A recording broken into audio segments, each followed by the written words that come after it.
Life, even in its worst moment, is worth living. That's something that we all need to hear with all the things that have been going on, in the world. My name is Purpelle Tramble, and this is episode 8 of Purple Reels is Watching. So I have 2, 3, 4, 5 movies that I want to talk about today. All right, this first movie, speaking of Thanksgiving, and what it's originally about is the original people and Native Americans. I came across this documentary, which is called What Was Ours. What Was Ours came out in 2016, and man, it did very well on the it was very successful on the film festival circuit in 2016. Actually, I saw that it had about 10 awards from film festivals. And it was directed by Matt Hams, or Hames, not exactly sure how you say that last name, but it's basically about self-discovery, of course, Native American heritage, which is a part of my heritage too, is Cherokee Blackfoot. And preserving and also uncovering traditions that teenage powwow princess that's in the documentary discovers a lot. And there's another character, also a gentleman in the documentary, who discover a lot about themselves and how important that the elders are to preserving the culture and being able to keep it alive. It's also about traditions. I pretty much already mentioned that, and taking back what was stolen, which is the lost artifacts that in the documentary they travel to the museums where these artifacts are being held, and it just, man, it'll hit you. Especially also, in the documentary, What Was Ours, literally the elders know exactly what to do with the thing. Like, these elders are still living, they're not yet ancestors, and they're seeing their artifacts on display like this and having to ask for permission to hold on to these things. Man, oh man, this documentary is great. All the movies today actually are available on Amazon Prime, and so the reason why I'm so gung ho about Amazon Prime is because it just goes with the P, baby. Netflix, you know. I don't know. I just found that the quality of movies, and also independent and foreign movies, I would say, is a little bit better in my opinion. So this next movie is called Uncle Frank, and it's a new movie that is available on Amazon Prime. But the initial release, it said, was January 25th, 2020, because that's what love is. It is an absolute acceptance of the person and everything that is connected to the person. So sometimes, like as far as racism and different ideas that people, racism, sexism, all that kind of stuff. And then you have in the LGBTQ community where they deal with discrimination as well. And sometimes those old ideas have to die out. I know a lot of people agree with this philosophy that sometimes those old ideas have to die off with those who actually created it. Because speaking of like with racism, that I really believe that that is something that is taught. So like if those people aren't there to teach it, then it won't continue. But that's a hard thing to do. But anyway, back to Uncle Frank. Sometimes those old ideas, like people that don't agree with gay marriage or people being together like that, sometimes those old ideas have to die off with those people that believe that. And then another thing I took from Uncle Frank is that we are all exactly where we need to be. And that's what, That's what I took from it, what it made me feel. And it basically teaches us to be comfortable within our own skin because the character, Uncle Frank, in the movie, you can see he's constantly throughout the whole movie trying to become comfortable in his own skin. And I think even this doesn't even have to do anything to do with racism, just has to do with being a human being and being comfortable within your own skin of your ideas, your values, your beliefs. That's what you can take from this movie. You can even take out the whole thing about him being gay, because it's one of those movies that have to do with the human spirit. So I need some more coffee. Oh. Mm. So yeah, I wonder what is everyone doing today for or on this break? The main thing that you can do is check out these movies. This is why I'm here to let you know. This movie is called Manchester. I'll just do this shot over here. Manchester by the Sea. And what's really special about Manchester by the Sea to me that it came out in 2016, and at that time I was working diligently at Landmark's East Street Cinema in Washington D.C. And that was one of my most famous, one of my most famous, that was one of my most favorite jobs because I got to like fall in love with all these independent and foreign movies that came, and this one was definitely a gem.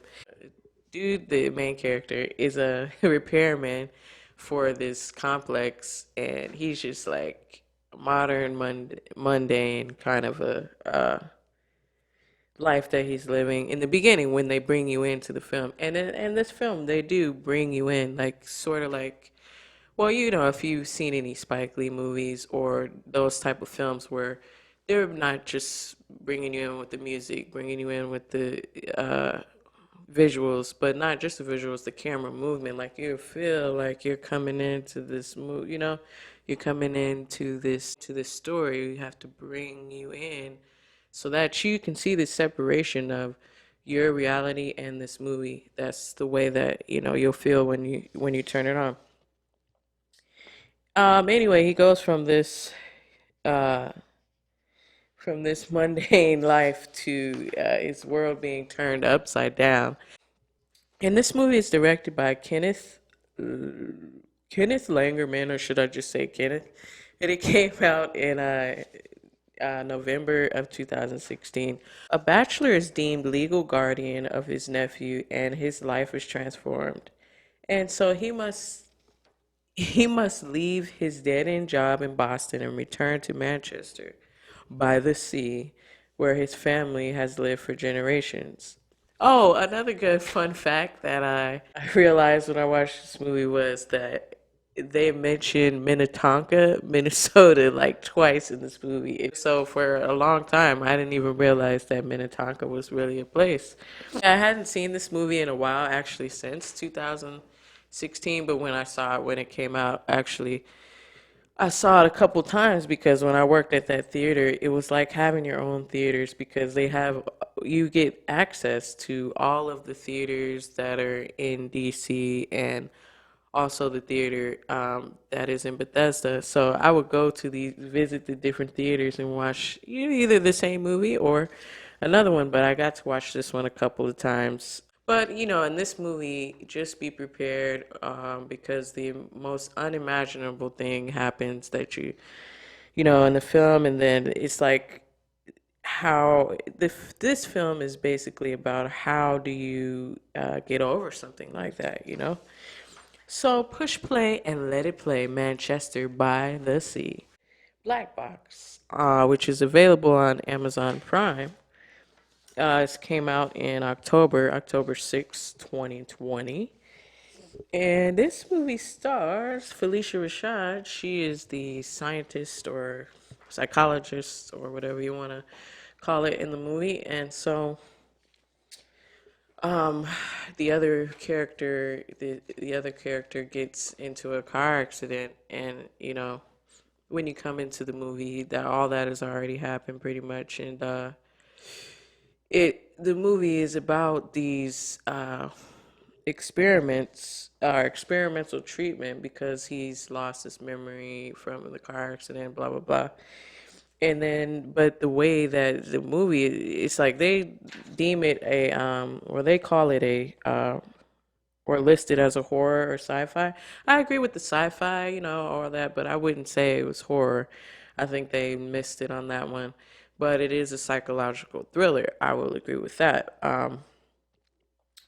Emmanuel Osei Huffor. I'm not even gonna, that's the director, and the screenplay was by Stephen Herman. And another thing that this movie reminded me of the movie Get Out, not because of the story, but because of the use of the hypnosis. And but I feel like they went a little deeper in this movie than Get Out. Get Out is like, him just falling back, and then that little tea after that. It's kind of hard for you to get back to drinking tea, but HU, Felicia Rashad, still acting in the game. So the last movie is called, it's an oldie, called Black Wax, from 1983.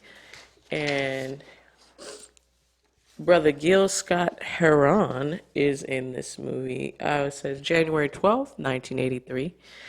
And it is in HD and available on Amazon Prime. And so it is restored from the original 16 millimeter film. But believe me, it doesn't take anything from it, even though I have my own feelings about HD. But it works. So this movie was directed by Robert Mugg, or however you say that, Mugge. So you can take a tour. It takes you on a tour of DC, Washington, DC, the real Washington, DC, but with your tour guide as Gil Scott Heron. It's basically about music and politics. So you got these dope performances, and then you get to walk through DC and have him give his commentary. They actually end up on my alma mater campus, Howard University, and I thought that was pretty cool when he does the song about Washington, D.C. He was deemed the most dangerous musician alive, Gil Scott Heron. And he was also deemed the forefather of rap music. So there's some other performances that I found on Amazon Prime as well. But yeah, I bet really didn't expect this turn with everything going on in 2020. But I just want to be the first to tell you congratulations for making it through almost. We got the rest of December to get through, but who would have thought that 2020 would bring us all that it did? My word of encouragement also is to look forward. Don't be afraid to look forward to, we have a new year coming, 2021. And just because 2020 was, it is what it was what it was, is what it that doesn't mean that 2020 can't be 10 times better. So I'm going to leave you with a quote. Actually, this quote I got from the last episode, in on Roseanne. The season 9, the last episode, because as you know, and after that, they did Roseanne without her. But I thought it was a phenomenal quote, and so I will leave you with that. It says, "Those who dream by night in the dusty recesses of their minds wake in the day to find that all was vanity. But the dreamers of the day are dangerous men, for they may act their dream with open eyes and make it possible." That quote is from T.E. Lawrence. Happy holidays to everyone, and I really hope that you do stay safe. It has been so much fun enjoying and sharing these movies with you.